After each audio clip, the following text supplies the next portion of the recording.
is 18 days into the fifth month, the year 2020, a day when we have recorded at least 317,000 fatalities as a result of COVID-19 globally, with the infections now being reported to be at slightly above 4 million. In Kenya today, we recorded 25 new cases of COVID-19, with the numbers now surging to pass the 900 mark.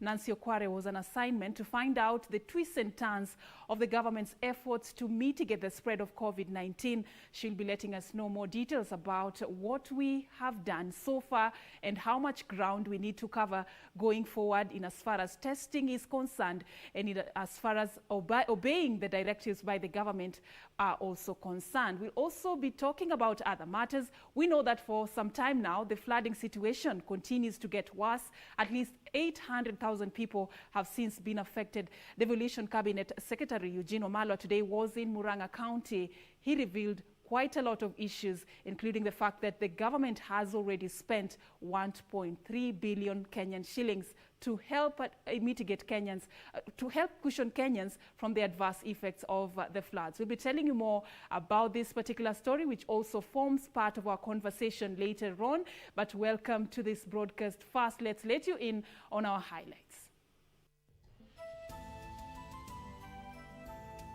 Surveillance and case management team tested 1,139 samples in the last 24 hours. Out of this number, 25 have tested positive for coronavirus. 53 truck drivers who were tested and were positive, they include 51 Tanzanians and 2 Burundi nationals. All were referred back to Tanzania. 25 more people test positive for COVID-19 amid concerns over increased cases along the Kenya-Tanzania common border.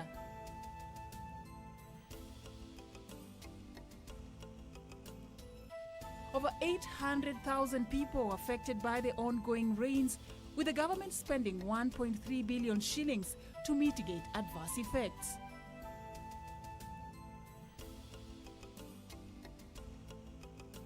And Electoral body IEBC removes 2017 election data from its website.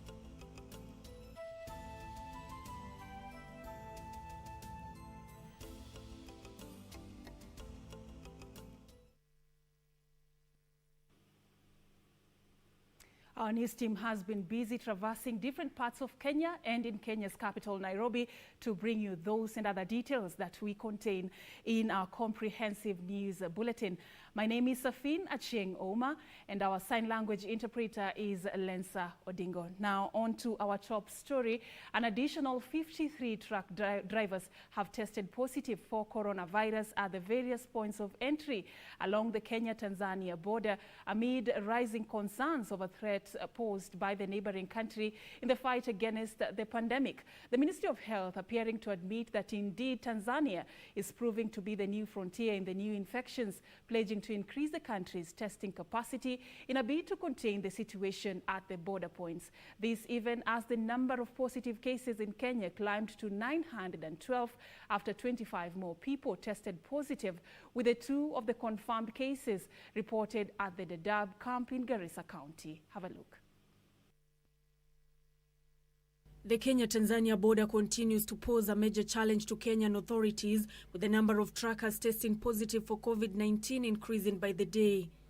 In the recent data released by the Ministry of Health, 53 drivers tested positive at the various border entry points along the Kenya-Tanzania common border. They include 51 Tanzanians and 2 Burundi nationals. All were referred back to Tanzania. The results that we are seeing indicate that there is some level of threat from the Tanzanian side in terms of the number of people who are turning positive. And therefore it is our duty to make sure that we keep testing and we keep out those who may be positive.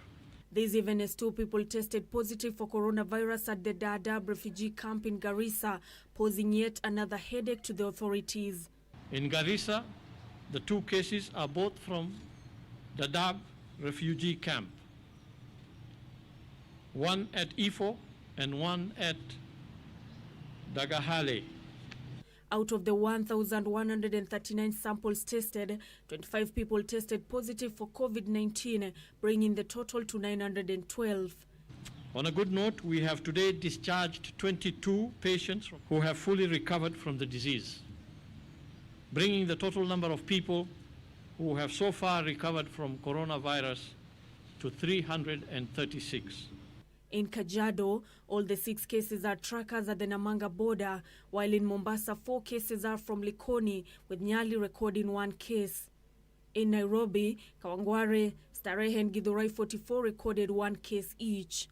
In Kiambu town has 2 cases, while Githurai 45 reported 1 new case. In Kwale, the 3 cases are truck drivers at Lungalunga border, with 1 case from Meru being from Bori. Meru, Taita Taveta and Garissa are new counties to be infected with the disease, bringing to 23 the number of counties in the country that are now affected by the disease. As the number of truckers who have tested positive for COVID-19 at the various entry points continues to rise, the Ministry of Health says that it is indeed a cause for concern, even as it vowed to continue with the targeted testing in a bid to isolate those who have tested positive. Nancy Okware, Channel 1 News. Quite an interesting trajectory the curve is taking. We need to flatten the curve wherever you're watching this broadcast from.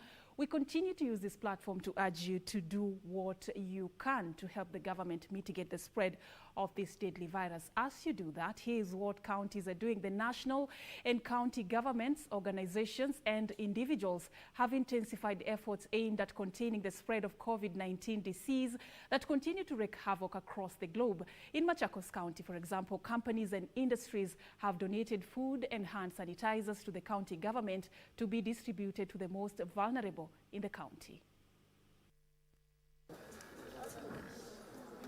The country has witnessed intensified efforts to contain the spread of coronavirus amid rising positive cases.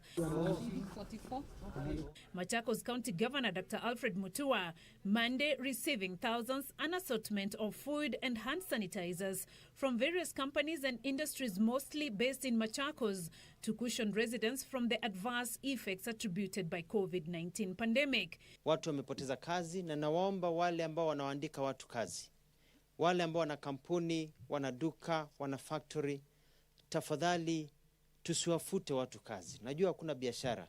Afadhali tuwalipe nusu ya mshahara walikuwa unapata ama hata kwota ya mshahara badala ya kumfuta mtu kazi. Kwa sababu ukimfuta kazi anaenda wapi? Na hii ni Kenya. Na corona itakuja, itaenda. Kwa sababu hiyo ni kuongeza umaskini. In the meantime, Kwale-based Australian mining firm-based Titanium has stepped up its food distribution program during the coronavirus pandemic to cushion vulnerable households. Based Titanium Community Relations Manager Pius Kasim says the supplies are meant to sustain vulnerable families impacted by the ongoing pandemic. Hakikisha kwamba kama una cha ziada, kama ni kilo 2, kama ni kilo 3 za unga, za mahindi, za maharagwe, umemsaidia jirani yako ambaye yuko karibu na wewe. Na utakuja kukuta dunia yote, Kenya yote, kaunti zote tumefaidiana kwa kirahisi. Elsewhere, Ijoro Member of Parliament Sophia Abdunur has donated foodstuff worth 1 million shillings and 500,000 cash to support needy residents of her constituency during the holy month of Ramadan. Political leaders in Samburu County have devised ways to help members of the clergy and other vulnerable faithful during the COVID-19 pandemic period. Samburu West Member of Parliament Naisula Lesuda says the group has been suffering after places of worship were closed due to coronavirus outbreak in the country. Tunajua kwamba saa hizi makanisa imefungwa, pastors wetu pia wanaumia, washiriki wao pia wanaumia, kuna wale ambao ni vulnerable. Tutasaidia mapastors wetu kwa wale ambao hawajiwezi wakati huu mgumu. And Mombasa Women Empowerment Network Chairperson Amina Abdallah is urging well-wishers to assist them in their campaign of collecting the mentally ill from the streets of Mombasa as a preventive measure against COVID-19. The initiative has seen over 15 mentally ill persons picked from the streets and taken to the health facilities for testing and subsequent hospitalization and treatment. Na wagonjwa wote 30 wanakula asubuhi saa 6 na jioni. Kwa hivyo natafuta mpaka nasikia kama kichwa changu hata mimi nitakuwa wazimu very soon. Kwa sababu lazima wale vizuri, na anapokula dawa anakula chakula kingi zaidi. Kwa hivyo naomba well wishers wajitokeze tusaidiane. Beatrice Gatonyeng-Etich, Channel 1 News. Thank you, Beatrice. Now, away from coronavirus and what is happening across the counties a bit, let's focus on the flooding situation in the country. Over 800,000 people and about 78,000 households have been affected by the ongoing rains that continue to wreak havoc across parts of the country. Devolution Cabinet Secretary Eugene Wamalwa says the government has already spent 1.3 billion shillings in efforts aimed at mitigating the adverse effects of the ongoing floods. Ongoing heavy rains continue to leave a trail of destruction and deaths in its wake. Floods and mudslides that have been experienced in various parts of the country, negatively impacting the lives and livelihoods of vulnerable populations. Devolution Cabinet Secretary Eugene Wamalwa, who was in Murang'a County for a fact-finding mission, saying that about 800,000 people have been affected since the onset of the rains, with Murang'a, Elgeyo Marakwet, West Pokot and Baringo among the most affected counties. Wamalwa says the government has already spent 1.3 billion shillings to support families affected by various disasters occasioned by heavy rains. Kuanzia April mpaka May, zile pesa tumetumia kufikia sasa ni karibu 1.3 billion kwa chakula na vile non-food items. Kuna sehemu tumepeleka mahema, tumepeleka misaada mingine kusaidia zile familia ambazo malazi, kila kitu, nyumba zimebomoka, walipoteza, na tunaendelea hadi mwezi wa Julai. Baada ya mvua hii kwisha, bado tutaendelea kusaidia hizi familia zimeathirika. And as the effects of the ongoing rains continue to be felt, there was a standoff in Lari scheme location in Lari sub-county of Kiambu, with area residents accusing their counterparts of Githuroine of digging a terrace at a local dam and redirecting water to the Lari scheme, forcing people out of their homes and farms due to flood waters. National and county government officials urgently responded to the issue and ordered the closure of the terrace as the government plans ways of draining the water. Dam haijajaa kama saa hii. Shida yetu ni hiyo dam kama ingejaa, hiyo overflow yenyewe ingetoa maji mingi hivyo, ingetoa tu excess, ikuje tu polepole. Lakini saa hii kuna mwenye akona shamba hapo, yeye mwenyewe ndiye anaenda anakata hiyo maji over the influence ya watu wa pande nyingine. Watu wanataka maji itoke pande ile ndio iteremke wapi? Huku. Kisha hasara mingi sana. Hata wewe ukiangalia kwa And over 200 families affected by floods in Karachuonyo, Migori County, and currently camping at Bala Primary School fear contracting the coronavirus disease due to the poor conditions in the camping site. The families who were displaced after River Awach broke its banks are appealing to the government to find lasting solutions to the flooding problem. Groups nyingi zimesimama hapa, wamewapea chakula, wamewapea mavazi, wamewapea nguo, lakini sasa wakitoka hapa yenye itafuata next baada hatujaambiwa tutaenda wapi. In its weekly report, the Kenya Meteorological Department says parts of Lake Victoria Basin, the highlands west of Rift Valley, Central and South Rift Valley, that is Siaya, Kisumu, Homa Bay, Migori, Bomet, Kakamega and Busia counties, will continue receiving heavy rains. Most of the counties in the northeastern region, including Marsabit, Mandera, Wajir, Garissa and Isiolo counties are, however, forecast to remain dry. Caroline Kamar reporting for Channel 1 News. Story by Caroline Kamau will be forming the basis of our conversation tonight as we look at how bad the flooding situation is across the country, what is being done and what is the way forward. Do stand by for that interview later on. But now the Kenya Medical Practitioners, Pharmacists and Dentists Union is crying foul over alleged failed promises despite its members remaining a critical pillar in the fight against the spread of coronavirus. Union's chair Samuel Okoro says medical practitioners remain deflated, working on the front line under demanding environment with little to show for their efforts. Serfine Achieng with the details of that story. A day after health workers postponed a planned nationwide strike, their counterparts from the Kenya Medical Practitioners, Pharmacists and Dentists Union have decried what they say is systematic neglect by the national and county governments. Union Chair Dr. Samuel Okoro singling out the withdrawal of the National Health Insurance Fund cover for their members at the county level, terming the move as unfair.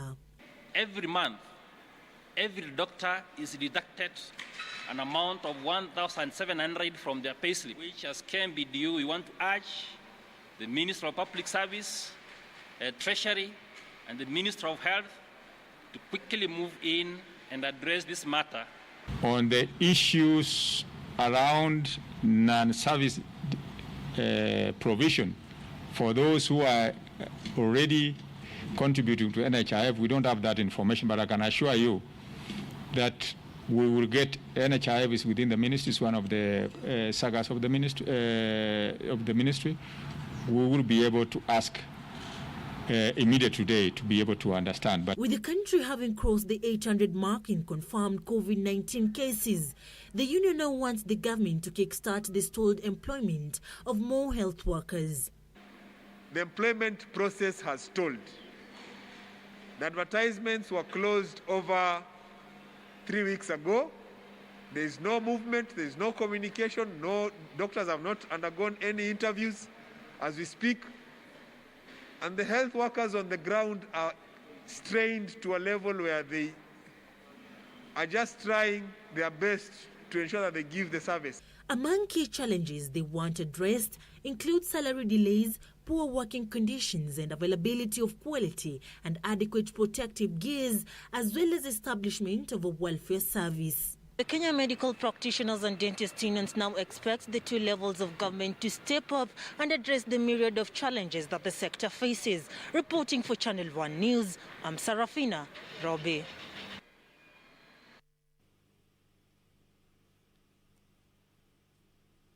Thank you, Serafina. We hope that an amicable solution will be arrived at soon, especially now that we need our frontline soldiers in the war against COVID-19. On to matters environment now. The coronavirus outbreak has negatively impacted the country's campaign to attain the minimum required forest cover. Amid plans to sustain countrywide tree planting during the current rain spell, Environment Principal Secretary Dr. Chris Kipto disclosed that the stringent measures put in place to curb the spread of the virus have in turn resulted in minimal activity, as a good number of Kenyans have boycotted the campaign. That the coronavirus pandemic continues to inflict pain across the country, disrupting the norm is no longer a secret. The impact is being felt far and wide as various sectors feel the pinch. The conservation and management of forest areas has not been spared. The government has been keen to sustain efforts to plant trees, particularly during this season of long rains. Speaking during a government-led tree planting exercise in Ngong Forest, Environment Principal Secretary Dr. Chris Kipto acknowledges the impact but disclosed plans to ensure as many tree seedlings are farmed. As a ministry, we had organized a very comprehensive tree planting exercise for the whole nation. But because of COVID-19 restrictions, we had to scale down. So even this tree planting today is being done within the protocols that the ministry has developed to ensure that we keep social distance while still planting the trees. Amid the boycott, Head of Public Service Joseph Kinyua, who was in attendance, noted that downscaling of the tree planting activities in the country due to the coronavirus pandemic should not deter the public from planting trees, as it is a collective responsibility. As we plant trees today, I therefore want to invite ministries, departments and agencies, county governments, civil society organizations, as well as the private sector to join us in the noble journey of reclaiming our forest treasures and increase our forest cover and tree cover in the country. We must all know that this is our environment, our life, and therefore our individual and collective responsibility to ensure we live in a clean, healthy, and secure environment as provided in our Constitution. About 8,000 tree seedlings were planted in today's exercise. Today we are here and we are planting about 8,000 tree seedlings. And for us, this is a commitment and a big sign from Kenya Forest Service, of course, to be able to tell Kenyans wherever they are to be able to plant trees, to be able to attain the directive of the President of 10% by 2022. For Channel 1 News, I am Emily K. Bade.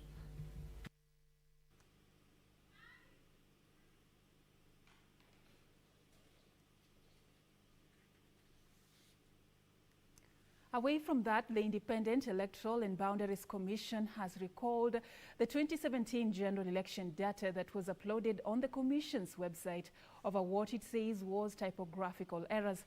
According to the Commission, the errors were occasioned by the massive data entered into its systems, adding that the corrected document will be re-uploaded and shared in due course. The Independent Electoral and Boundaries Commission once again found itself on the spotlight soon after uploading the 2017 general election data. The Commission had termed the exercise as a move meant to conform with the Constitution, which obligates the state to provide such information to the public. But the report will become a subject of a heated debate online, which saw the Commission being trolled for a better part of Sunday over what was termed as glaring errors in the report, which was being released 3 years after the 2017 general election. In what appeared to be an admission of the errors, the Commission took to its Twitter account to recall the document and explained that the typographical errors were occasioned by the massive data, adding that the corrected version would be uploaded and shared in due course. In some of the glaring errors pointed out in the report, the late Kibra MP Ken Okoth as well as Suba North Member of Parliament Millie Odhiambo were listed as having lost in the 2017 general election. In Kibra, the data shows that Judah Martin Okoth won the Kibra seat with 66,914 votes against Ken Okoth's 5,996 votes. For Suba North, the data indicates that Noah Onyango Odhiambo won the parliamentary seat with 27,208 votes against Millie's 65 votes. The MP was among irate social media users who reacted to the errors as contained in the IEBC's document. For Channel 1 News, I'm Serfine Achieng Oma. All right, and on that note, we are going to be taking a very short break right here on Channel 1 NewsHour. When we come back, that very important conversation about the situation of the floods in the country and what is being done, what's the way forward. Stay for that, but we take that break now.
Top on Channel 1. Yeyote aliye na kinga hafifu mwilini yuko katika hatari ya kuambukizwa COVID-19. Mimi ndio mdosi. Mdosi ni meneja. Wewe ndio meneja? Mimi ndio meneja, yaani unaje? Na ofisi kubwa, yaani hii ofisi yote ni yako peke yako? Yangu bwana. Wewe wamuona mtu mwingine hapa? Pata habari kuhusu COVID-19 kupitia vyanzo vinavyoaminika. Piga 719 au bonyeza *719#.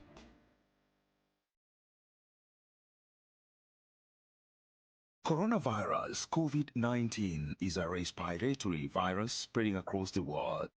The infection is spread from droplets of coughing and sneezing of an infected person, touching or shaking hands, or being in contact with contaminated surfaces or objects with the virus. The signs and symptoms are fever, coughing, headache, body ache, difficulty in breathing. The disease can be prevented by regularly washing hands with soap and running water. Avoid close contact with people who have flu-like symptoms. Avoid handshake, hugs, and kissing. Also, protect yourself by covering your mouth or nose using a disposable tissue while coughing or sneezing. If you experience these symptoms and you had traveled or been in contact with a person from a country reporting COVID-19, you should isolate yourself for 14 days. Dial *719# or call 719. This message has been brought to you by the Government of Kenya and its partners.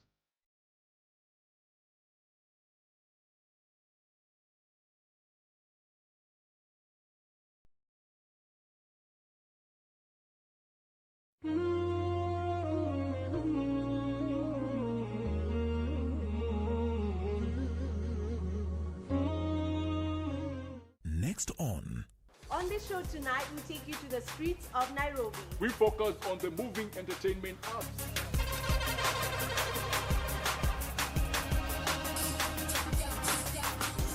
We also host Bupe from South Africa. They say I'm drunk. It's just a feed with a Holy Ghost. Grapevine exclusive. I know. New single drop, a new EP dropping. But of course, being a beauty pageant, you have to first showcase your prowess in fashion and modeling. Be sure to tune in tonight at 10 p.m. only on Grapevine.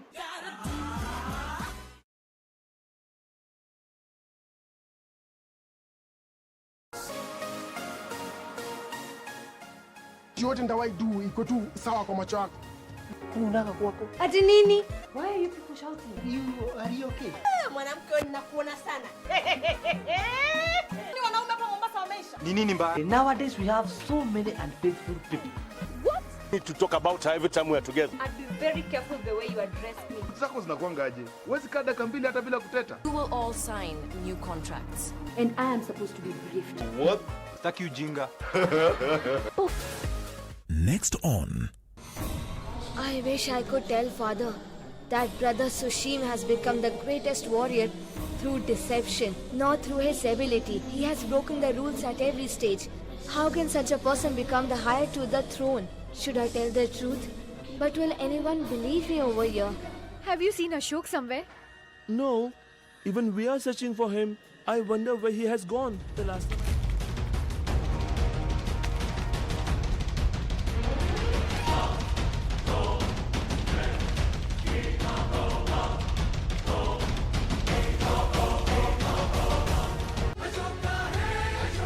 On the next episode of Corner.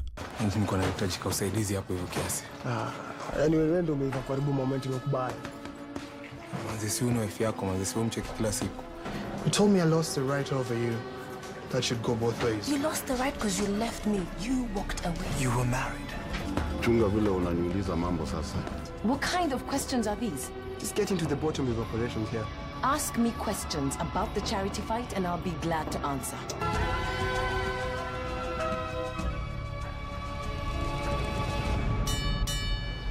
On the next episode of Elena's Ghost. Thank God you gave me up for adoption. That is the only good thing you've done in your life, madam. I'll take Mrs. Solberan back to the Haron mansion. Oh, no. Ma'am, what is it? Ma'am, are you okay? Ma'am? No. I think that she's trying to tell us something. What's the matter? You don't want to go back there, right? Yes or no? No. Don't do this, please. Sometimes there are problems that can only be solved in one way, little girl.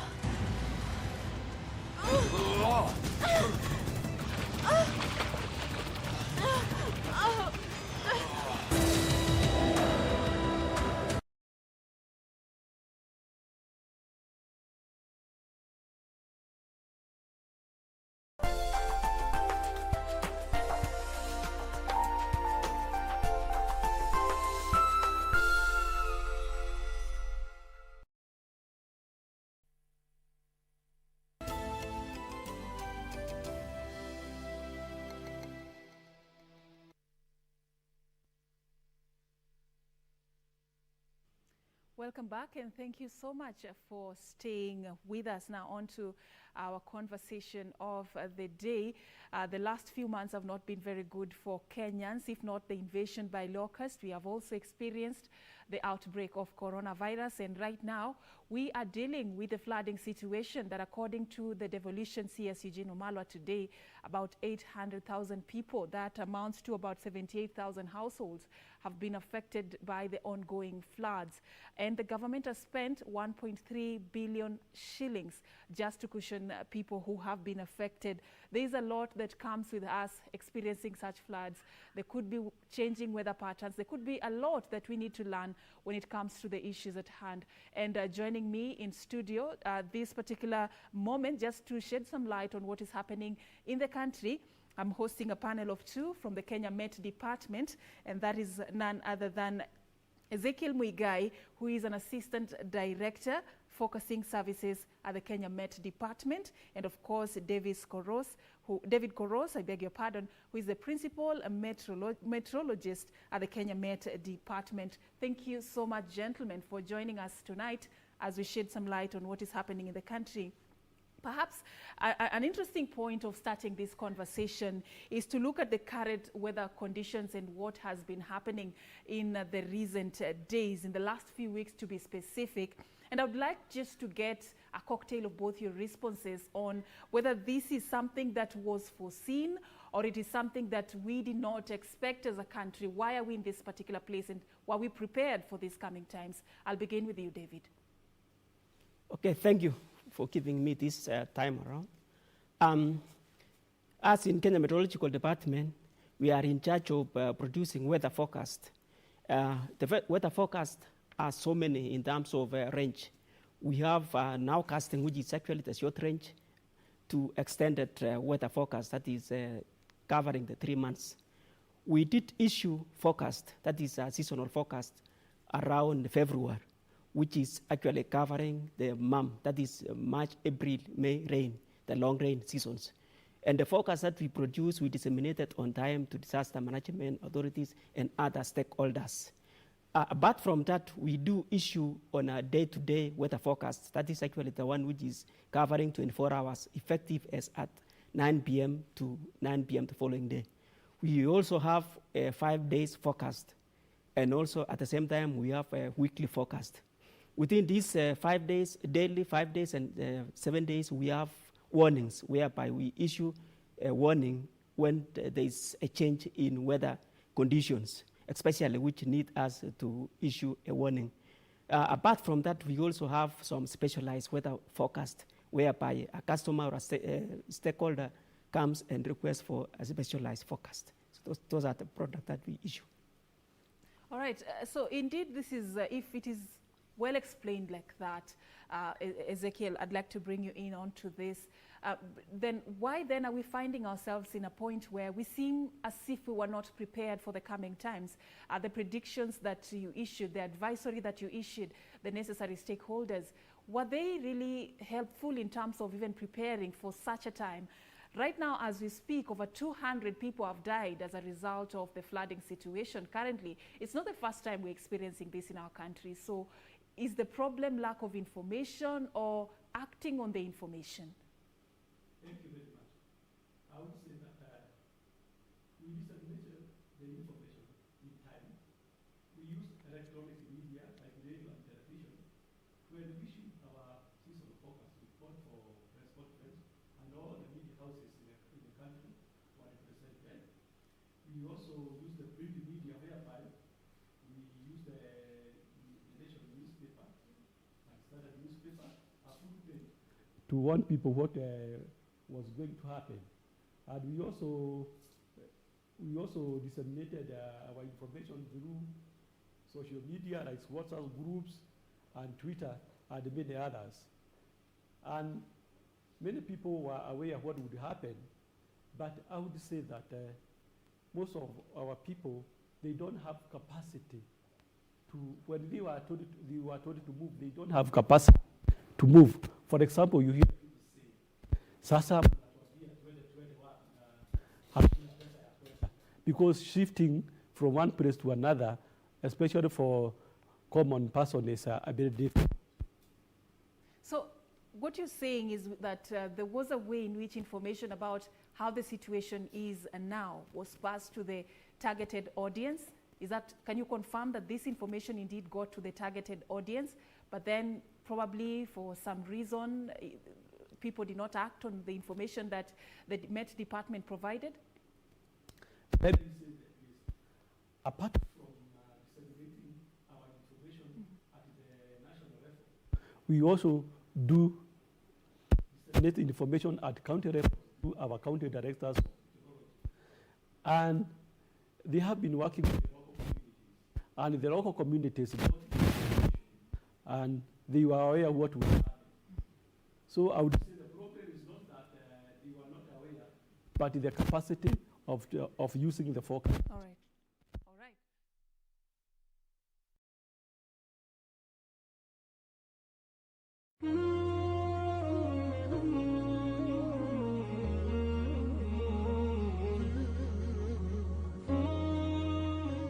Next on. On this show tonight, we take you to the streets of Nairobi. We focus on the moving entertainment apps.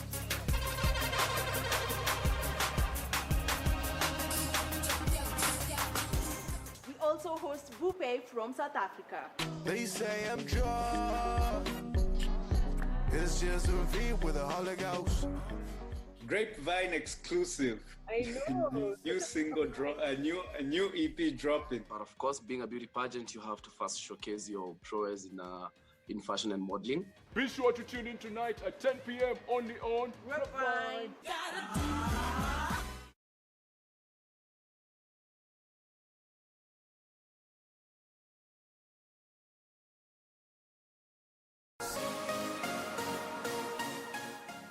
Yote ndawaidu iko tu sawa kwa macho yako. Unataka kuwako. Ati nini? Why are you people shouting? Are you okay? Mwanamke wewe ninakuona sana. Ni wanaume hapa Mombasa wameisha. Ni nini mbaya? Nowadays we have so many unfaithful people. What? We need to talk about her every time we are together. I'd be very careful the way you address me. Zako zinakuangaje? Huwezi kaa dakika mbili hata bila kuteta. You will all sign new contracts. And I am supposed to be briefed. What? Taki ujinga. Next on. I wish I could tell father that brother Sushim has become the greatest warrior through deception, not through his ability. He has broken the rules at every stage. How can such a person become the heir to the throne? Should I tell the truth? But will anyone believe me over here? Have you seen Ashok somewhere? No, even we are searching for him. I wonder where he has gone the last time.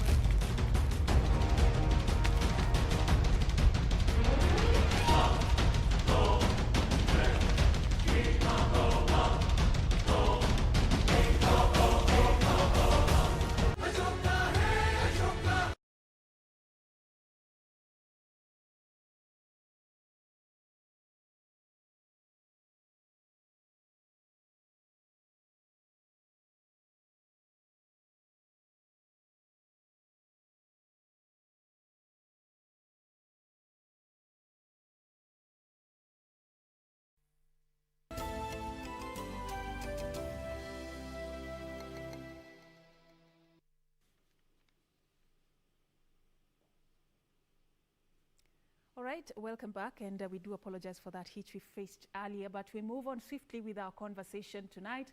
We are talking about the flooding situation in the country, looking at all that needed to have been done and probably was not done, and why we are in this situation, and what Kenyans need to observe, and even stakeholders need to observe going forward. I'm hosting a panel of two gentlemen from the Kenya Met Department, Ezekiel Muigai, an Assistant Director, Focusing Services, Kenya Met Department, and David Koros, who is a Principal Meteorologist. I'm having a bit of trouble pronouncing that. But thank you, gentlemen, once again for joining us tonight. And David, I'll ask you to just quickly add on what Ezekiel said earlier. And indeed, you have expounded how the Kenya Met Department plays a pivotal role in informing the public and even other stakeholders on what is to come and what needs to be done. But this information seems not to be, adhered to. And we have had concerns being raised about quite a number of people who have been warned to move to higher grounds, to take cover, to take refuge, but some of them, due to one reason or the other, still not doing that, even at a time when the situation keeps getting worse. I want you to talk to us about the dangers of, you know, not adhering to some of these information, these predictions when they are issued, especially for those living in flood-prone areas, like even just next to the river banks and lake shores. How dangerous is this activity? Okay. We are telling the public to take our information seriously once we issue any forecast. From there, we issue this forecast and we disseminate to the relevant authorities, especially the Disaster Management Authority, Kenya Red Cross, and the line ministries, as well as even the other ministries like Ministry of Agriculture. The information also, we also send to energy sector and other sectoral. From there, they can be able now to follow up on any issue associated with this information, especially in terms of when we issue severe weather. When we anticipate that the weather is going to be erratic, we issue the information on time. What we do, especially for long-range forecast, the one that I've already mentioned, about the one for 3 months, we issue this information in advance, mostly around 1 month or around 3 months to the beginning of the effective date of the forecast. This is actually the time which is actually enough for mitigation measures to be taken. The other thing that we do also is actually to come up with some updates. So when we issue a forecast, we prepare updates actually to highlight if there is any change pertaining to the weather patterns. Apart from that, we also have our own feedback mechanisms whereby we use it to know that whatever we have produced and disseminate actually reach the intended audience. So from here, we are in a position now to say that, yes, we produce this product and did it go to the people who are supposed to receive this information. From there, it is actually being cascaded downward, whereby the people on our county level, they can be able now to disseminate this information direct to the people who are affected. For instance, the one that we have been issuing, for example, like the heavy rainfall that we anticipated, we produce this forecast on time, and we have been updating daily. And the information usually just sent using different channels. And from there, the mitigation authorities, like the Red Cross, like the line ministries, usually just inform the public on what to do. So ours is actually to produce information as much as possible, and then we disseminate it on time. What I mean by saying on time is that we allow people now to make use of this information, especially by taking precautionary measures. Yeah. If we say now maybe we are going to expect a lot of rains, we expect to have flood, and we also expect to have associated hazards like lightning, landslide, mudslide, among others. I can imagine time is really an essential factor here, because if you're to move your entire household to a different place, and of course just measures to be taken to avoid such calamities, then that really is a necessity for that information to be given at a good time. But then, Ezekiel, looking ahead, if you were to give a prediction as we speak right now, you've seen the situation, and today we are being informed that about at least 800,000 people have been affected, and it keeps getting higher, this figure. If you're to give a prediction in the coming months, what should we expect? What are Kenyans supposed to really get ready for in the coming months when it comes to the changing weather patterns? Let me say this. In Kenya, we have two main seasons. That is March, April, May, and October, November, December. However, over the western part of the country and also the coast, we have another rainfall season that we call it June, July, August. And over the western parts of the country, including the Lake Basin, the highland west of Rift Valley, central and southern Rift Valley, and also the coastal strip, will be coming up. The rainfall, which we have been observing, will continue. And over the western parts of the country, that is the county of Siaya, Kisumu, Homa Bay, Migori, Kisii, Nyamira, Trans Nzoia, Uasin Gishu, Elgeyo Marakwet, Nadi, parts of Laikipia, Nakuru, Narok, Kericho, Bomet, Kakamega, Vihiga, Bungoma, and Busia. We are likely to see above average rainfall. That is a rainfall which is more than what has been being recorded for the last 30 years. And For the better part of this month, we're still going to come up with the rains. The rains will continue. Over the coast, the rains will continue. However, during the June, July, August season, we are going to get a below average rainfall. That is the depressed rainfall. And for the better part of this month, we are going to see heavy rainfall for those areas. For the higher east of the Valleys, that is the counties of Kiambu, Murang'a, Kirinyaga, Nyeri, Tharaka Nithi, Embu, Meru, and Nyandarua. The rains are going to end very soon, at the end of the month. However, during the season of June, July, and August, we will be coming up with the right rains, and also the temperature will be lower than average. For the northeastern and southeastern rurals, that is Ukambani area, we are going to come up with the dry conditions over those areas. Mm-hmm. So, David, should we expect the situation that you're witnessing right now to prolong for quite some time? And what do you advise residents of those flood-prone regions to do to really just prevent further loss of life and damage to property? Okay, first of all, as you have been told that we are likely to experience this continuation of this kind of weather, especially the rains that we are experiencing, especially over areas around the western part of Kenya, areas around the central part, including Nairobi, as well as the coastal region. So as we are expecting this rain to continue, and Macu, the surface is a bit saturated, so there's a lot of water here and there. So even the amount of rain that we are expecting is likely to continue causing some impact on the ground. So we are telling the people or the residents over those places to take our information seriously so that they can at least avoid the repercussion associated with the flooding.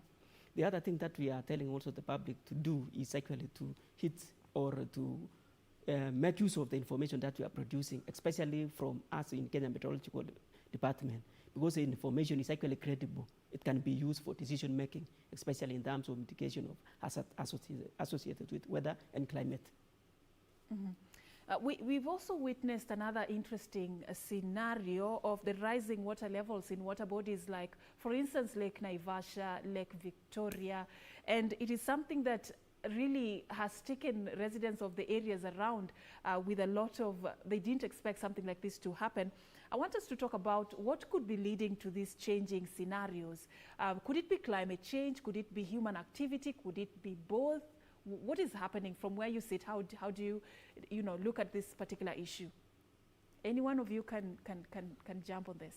If you remember, from last year, that is from April last year, it has been raining heavily over water catchment areas, both for Lake Victoria and other lakes. And it has continued raining, such that we have a lot of water going to those lakes. And again, if you look at the settlement pattern, people have degraded the environment, and water holding capacity is minimum, and most of the water are running toward those areas, together with the soils, and there is a lot of sediments. Those are the main causes of lakes rising in the country. Mm-hmm. The government, David, has really tried to put in place measures to curb some sort of, activities that are very disastrous to the environment. I'm talking about grabbing or destruction of forest land or even riparian land. What do you think are some of the gaps that still needs to be sealed for us to really win the war against this form of environmental pollution? Okay.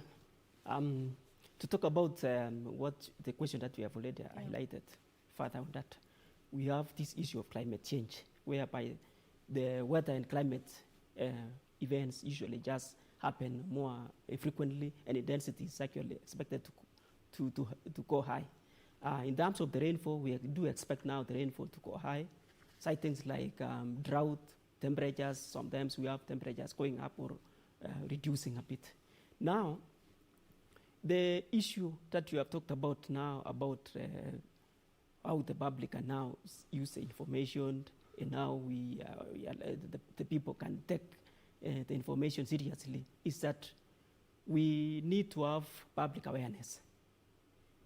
In this public awareness, we have something called public participation, whereby when we are producing this weather and climate information, we invite people or the stakeholders so that they own whatever we are producing. From here, they can be able now to see the impact on it. The other thing that we do is actually on the regional basis. As you are aware, weather does not have the boundary. So I'm in charge of cross-border weather forecasting, especially severe weather forecast. So once we are forecasting for Kenya, we do also forecast for areas like Uganda, Tanzania, Rwanda, Burundi, Ethiopia, and Southern Sudan. So what is happening sometimes in Tanzania, for example, you find the impact is actually being felt in areas like Kwale, when there's a lot of rains in the northeastern part of Tanzania. Same case applies to areas in the borders around Uganda and Kenya. So the cross-border weather forecasting is very important so that at least we can be able to make use of it and use it in mitigation measures. The other thing that we need to do is actually to improve on technology, to pass the information as soon as possible so that at least the people can be able to consume it. And then the other thing that we also need to do is actually for the audience to also look at the information as the most credible. And they should also make use of the information, especially from us, KKMD, because at least we are in a position to produce a credible forecast. Mm-hmm. And among other things, like when we are talking about now, there's a lot of water here and there in the lakes around the Rift Valley, the Lake Victoria. Yes, it is actually there are so many factors like climate change, like human activities, among other things. So it's not only one element. It is actually multiple of so many other aspects. So to us in the weather and climate information, we are seeing now the climate change is actually contributing more to what is happening now. Mm-hmm. Before I allow Ezekiel to also add on to what needs to be done as part of the solution, I like the direction this conversation is taking. I'll take you back, David, on what you think are the gaps probably in the strategies implemented by the government to really fight such vices like, grabbing of forest land and, just things that people do that degrade the environment. Where do you think are some of the gaps? Why are we not winning the war against such vices? I think sometimes we also need to change the way we do things. For example, like instead of we change the norms, ethics, so that we don't look at the lands to be the only thing that we can maybe acquire wealth. Sometimes also we need also to look at ahead, 100 years times. We don't need to look at short range. The caps which are existing as per now is actually the precautionary measures.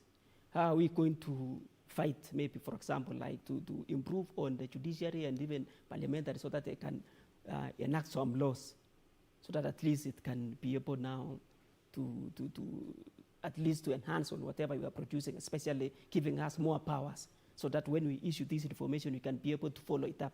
Mm-hmm. Yeah.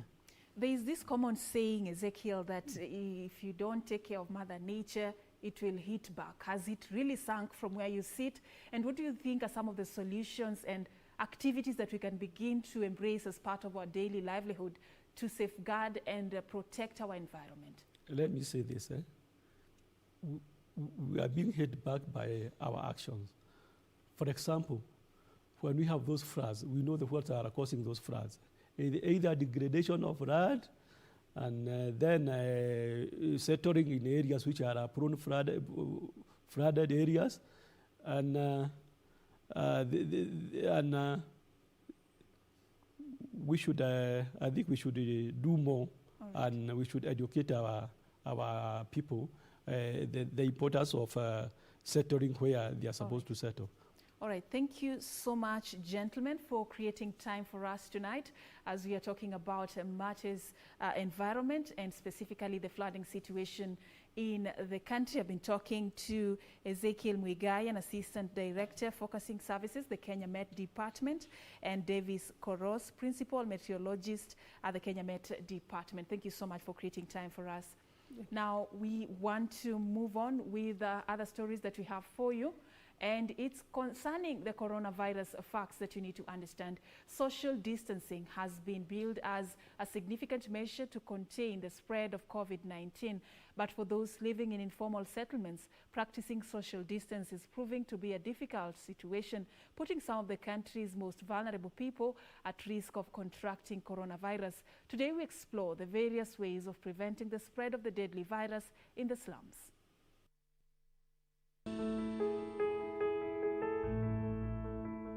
What we are telling people in the informal settlements is, one, to try as much as possible to stay at home.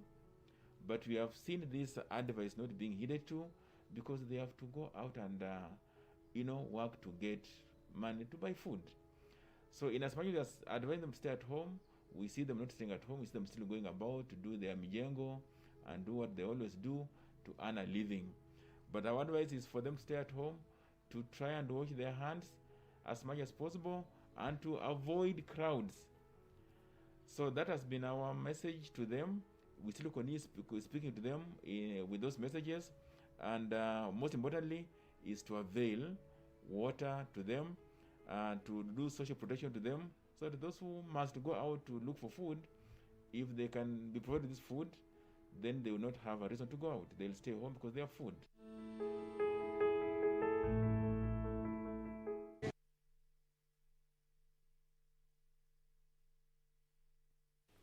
The government says it has put in place additional measures aimed at cushioning Kenyans from contracting the COVID-19 disease. According to Information, Communication and Technology Cabinet Secretary Joe Musheru, the government has partnered with key groups, including Boda operators, in efforts aimed at sensitizing members of the public on COVID-19. The sound of motorbike engines revving up is a common feature across many towns in the country, with Kenyans relying on motorcycles for transport, with data from the Kenya National Bureau of Statistics indicating that 158,000 motorcycles were registered in 2019. And as efforts to contain the spread of COVID-19 in the country intensify, the government has now moved to tap into the sector, partnering with Boda operators in ongoing campaigns to sensitize the public on the pandemic. Speaking in Nairobi while flagging off 4,000 face masks and 2,600 liters of sanitizers for distribution to Boda riders across the country, Musheru said the move was born out of the realization that the group has the capacity to penetrate every region. From those that assemble the Bodas, right now they're saying the industry is worth more than 219 billion shillings. That is just for the assembly. And that is a really important sector. It is growing. And instead of seeing battles between Bodas and the security forces, I think the partnership that we're beginning to see, where everybody is wearing their masks, they're sanitizing, is really going to help us be able to combine both the health and the economic situation that we need to take care of during this COVID-19 pandemic. As a country, we are very clear that we must take safety first, and that is why the President has continuously ensured that we follow what we are being advised by the health experts to ensure that as a country we continue to be safe, but at the same time we're seeing emerging opportunities. These opportunities can be taken advantage of by our youth, who are more than 70% of the country, and be able to see the country prosper even after this COVID-19 pandemic. Petroleum and Mining Cabinet Secretary Joe Munye saying that the government has set aside 38 million shillings that will oversee the production of 24,000 liters of hand sanitizers for subsequent distribution across the country. A Boda rider will pass the message, will ensure people are safe. And today, I want to say we mobilized 24,000 liters worth of 38 million shillings. And that's what now we're mobilizing more. Reporting for Channel 1 News, I'm Jackie Wambiru. Thank you, Jackie, for that report. Now, a section of Kenyans in areas placed under partial lockdown are voicing concern over the deteriorating economic situation. In subdued howls of protest, residents of Old Town in Mombasa decry the impact exacted on their livelihoods by the closure of popular markets where they purchase and sell food and other non-food supplies. The lockdown instituted in Old Town area of Mombasa led to the closure of famous Marikiti market in a bid to curb the spread of COVID-19. The market is so popular to the area residents who on a normal day will make a visit to purchase food items and other stuffs, while most of them who trade here earn their livelihoods through merchandising. Indeed, the ever-busy market witnessed huge traffic, and observance of health directives issued by the government will have been near possible to achieve what the status quo to remain. Here, social distance will be a mirage, yet some traders lament absence of public toilets, which are critical for sanitation. Hiyo ndo shida, utaenda wapi? Kutila mahali pamefungwa. Hakuna mahali kwenda kujisaidia. Utaenda ukajificha hapo pako usaidizi. Hakuna usaidizi wowote. Tuomba usaidizi. In fact, the county administration was forced to set up satellite markets inside Old Town residential area just to ensure locals do not crowd. This is the temporary market set for the residents of Old Town, whereby they can access and purchase their fruits and vegetables. This is after the closure of Marikiti market due to COVID-19. The move appeared to have been welcomed by a number of residents who acknowledge this will help stem community spread in an area considered hotspot. Raia kama sisi kazi tumepoteza kazi, hali vile ilivyo ya ugonjwa lazima tukubali. Ni sheria ambayo tumewekewa na president, atupenda president, lazima sheria tuzifuate. Maji kwa kweli tumepata, tunaletewa magari yanaingia hapa, tunajaza kwenye magari tunaingiza ndani. Kwa hiyo kidogo tunashukuru kuna hiyo. Mombasa County today has recorded 5 positive cases of COVID-19. 2 days ago, President Uhuru Kenyatta extended the dusk to dawn curfew 21 more days till the 6th of June, the year 2020, with some residents here at Old Town urging the rest to comply with the directives from the Ministry of Health so as to flatten the COVID-19 curve. Reporting for Channel 1 News from Mombasa County, I'm Michael Mondiga.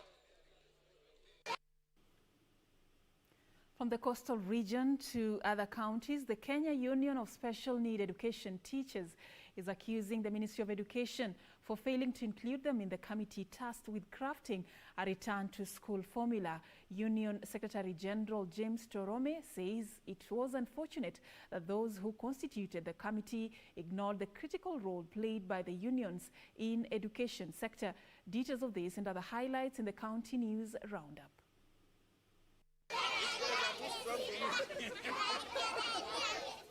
With the effects of coronavirus pandemic in the country affecting school calendar, the Ministry of Education has been seeking ways of reopening schools without endangering lives of learners. However, the Kenya Union of Special Needs Education Teachers is citing lack of inclusion in the select committee, announced by Education Cabinet Secretary Professor George Magoha. When now the minister have picked people from the churches, people from other organizations, yes, they are key stakeholders in education, but are they the ones who will be in the classroom? Are they the ones who are going to be with these learners in the field? So the minister should rethink and include all the teachers' unions. Meanwhile, a family in Busia County is seeking justice after the mysterious death of their 19-year-old son 2 years ago. According to the deceased father, James Muchoki, the post-mortem report was not satisfactory and there was need for relevant authorities to intervene to ensure closure. Ningetamani sana kama ingekuwa kuna mtu anaweza sikiliza hii maneno alafu afuatilie, tuweze kujua kwanza mtoto alikufa kwa nini. Na hiyo kitu inakaa kama giza iweze kuondolewa, sababu mimi nimeona kesi nyingi zikitendeka hivi juzi na zinafuatiliwa. Hii ya mtoto huyu wetu sijui ni kama kitu kadogo kenye kalikufa. Elsewhere, a 68-year-old man who disappeared from his home in Kiambu County has been reunited with his family after well-wishers answered to the distress calls by the family to help them find their kin. I just want to caution people about this disease called dementia. Just be careful. Be careful of your parents. Be careful of anyone who has this disease, and never take anything for granted, because they're one person one moment and then they forget who they are and they get lost. And journalists in Turkana County have raised their concerns over what they say is increased brutality meted on them by security agents. Finally, one Boda operator died and 4 of his colleagues sustained serious injuries after motorists rammed into their shed in Nanyuki town on Monday evening. Witnesses say the drivers of the Probox vehicle was being chased by Boda riders after causing an accident near Majengo Estate when he lost control and rammed into the shed, which accommodates about 10 operators. Hata tumeshangaa, lakini kuna wale kama mimi nimeweza kupotea, lakini hao wengine kuna wale hawakuweza kupotea. Mkasa imetokea kwa hii stage yangu. Kuna watu wa mmoja wao alikuwa ile mwisho, huyo ni wako mahali baya, lakini hao wengine wawili wako pande wapeleka hospitali. Sijaona kama isipokuwa tu mguu umefujika kabisa yote, lakini wawili wao ni wasijui mahali wameelekea.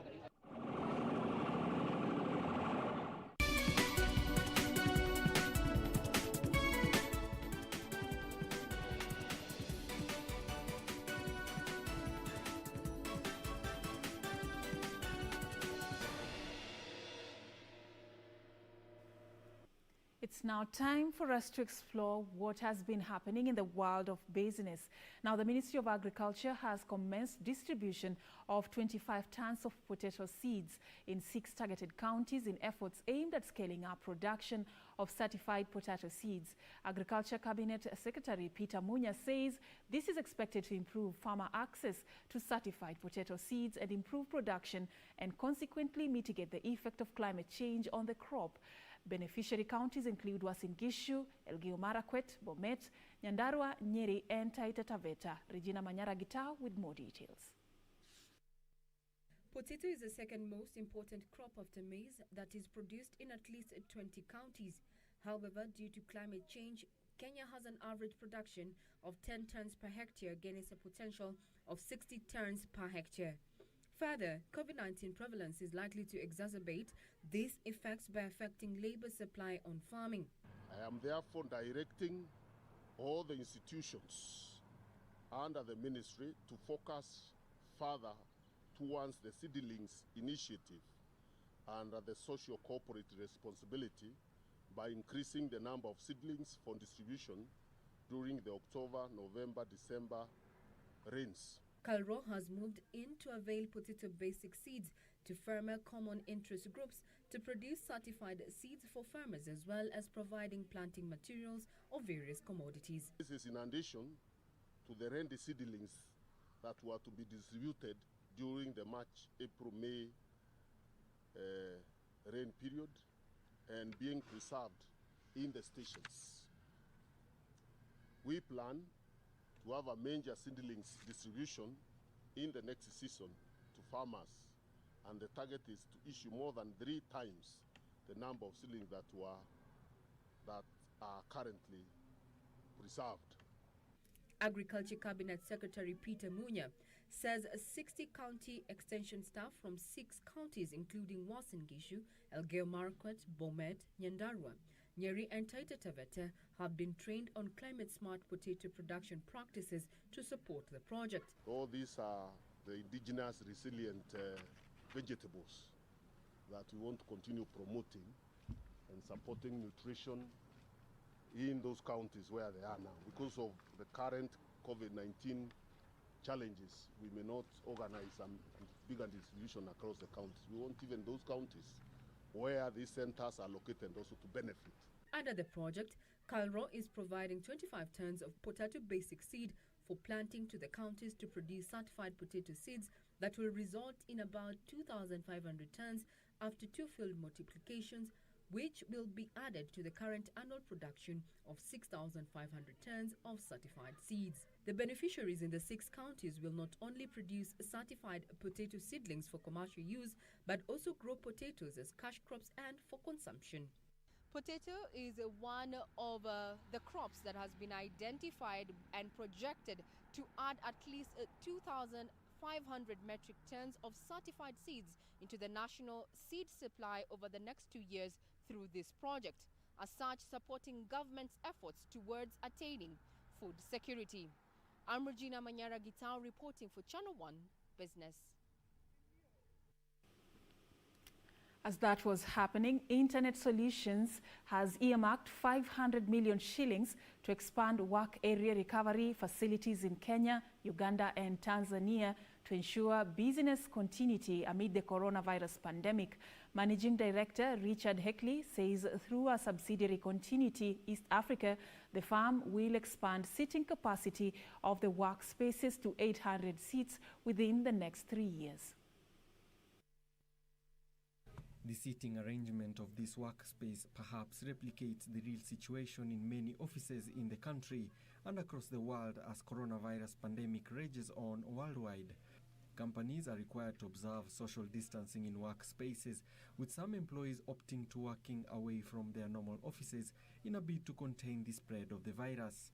We see much more demand coming for business continuity, especially on the back of recent COVID-19 impacts where businesses have been dramatically impacted, where offices are no longer accessible and people have to review their plans on how they work and where they work, and this is a solution for corporates across the region.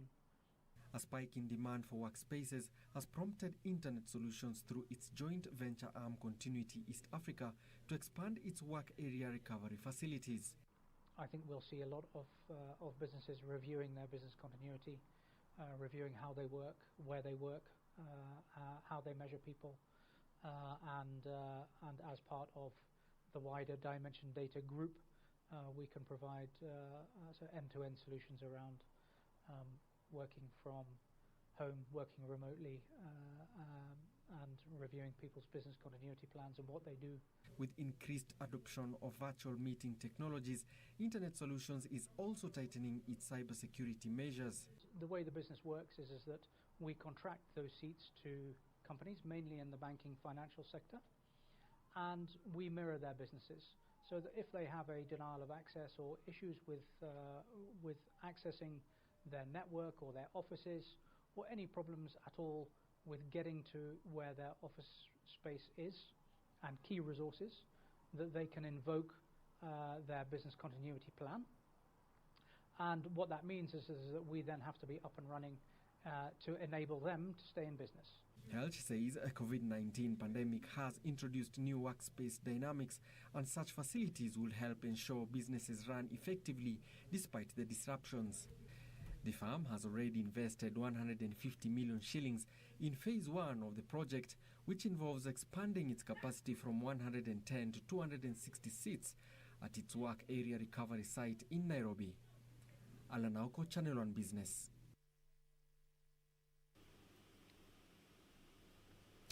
And on the international scene, Alibaba co-founder Jack Ma has resigned from SoftBank board of directors.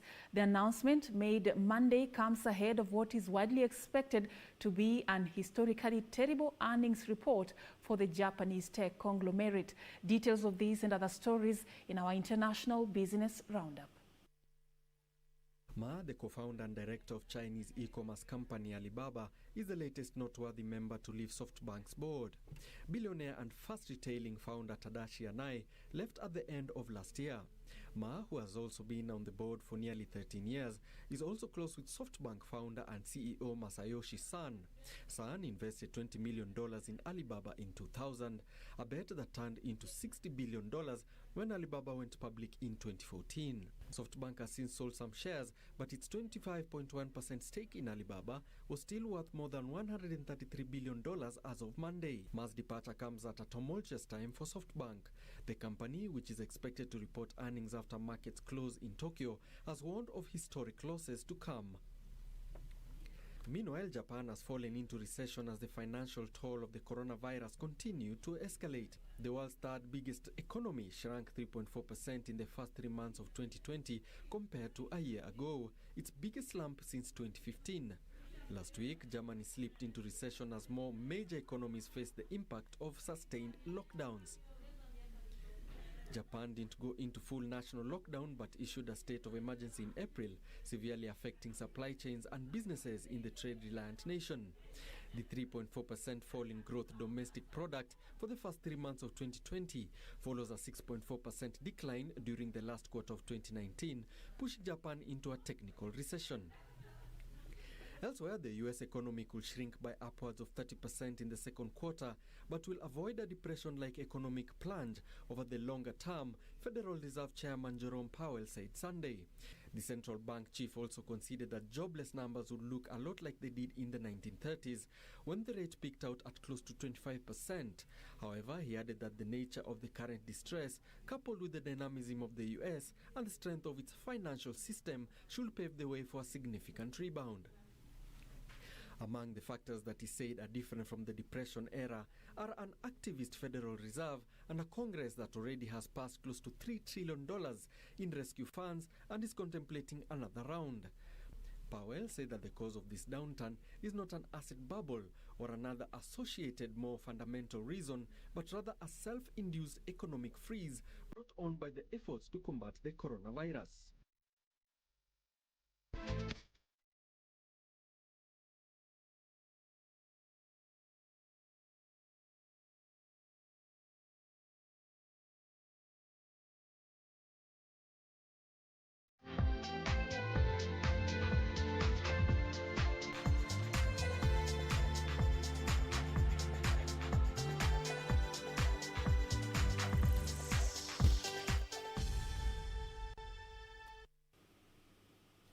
Let me take you through some sports news now. Gor Mahia head coach Stephen Pollack has challenged the Kenya Premier League Limited, the body charged with running the country's top-tier league, to conclusively make their stand on the 2019-2020 season.